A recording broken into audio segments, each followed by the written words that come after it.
മിശിഹായിൽ പ്രിയമുള്ള സഹോദരി സഹോദരന്മാരെ, പ്രിയമക്കളെ, ഈ പ്രഭാതത്തിൽ അപ്പസ്തോല പ്രവർത്തനം 14:1 ആക്ട്സ് ചാപ്റ്റർ 14 വേഴ്സ് 1 അവർ ഇക്കോണിയത്തിലെ യഹൂദരുടെ സിനഗോഗിൽ പ്രവേശിച്ച് പ്രസംഗിച്ചു.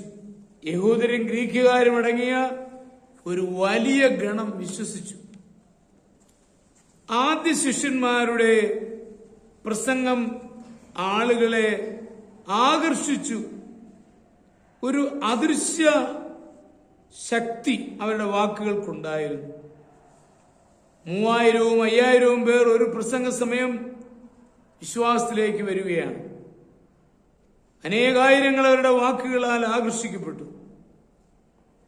പ്രസംഗിക്കുന്നവർ ഇക്കാലത്തുമുണ്ട്, പക്ഷേ വാക്കുകൾക്ക് ശക്തിയില്ല.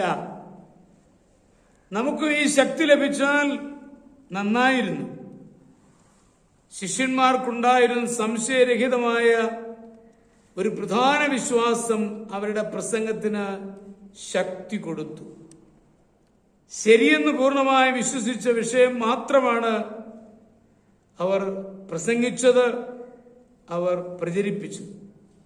വിശ്വാസത്തിനു വേണ്ടി മരിക്കുവാനും അവർ തയ്യാറായിരുന്നു.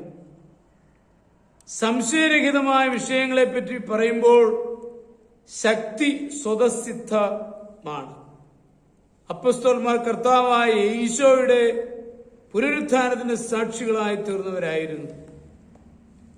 ഈശോയുടെ നാമത്തിൽ മാത്രമായിരുന്നു.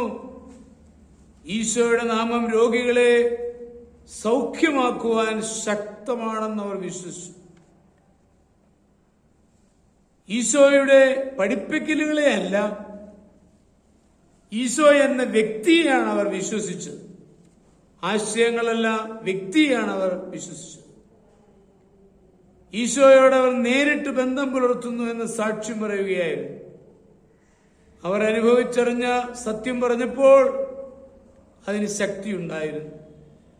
ഈശോയെ നേരിട്ടറിയുന്നവരുടെ വാക്കുകൾ ശക്തമായിരിക്കും. ഇക്കാലത്ത് അപ്രകാരമുള്ള സാക്ഷികളെ ആവശ്യമുണ്ട്. അവർ പ്രസംഗിച്ചാൽ ശക്തി പ്രസരമുണ്ടാകും. ഈശോ ആത്മാവിൽ ആശ്രയിച്ച് ഈശോയുടെ സാന്നിധ്യത്തിൽ വിശ്വസിച്ച് അവന്റെ നാമത്തിൽ സംസാരിക്കുവാൻ കഴിവുള്ളവരെ കർത്താവ് തന്റെ പ്രേക്ഷിത വേലയ്ക്കായി ക്ഷണിക്കുന്നു. ജീവിക്കുന്ന ഈശോയിൽ വിശ്വസിച്ചുകൊണ്ട് സംസാരിക്കുകയോ പ്രവർത്തിക്കുകയോ ചെയ്താൽ അത്ഭുതങ്ങൾ സംഭവിക്കും.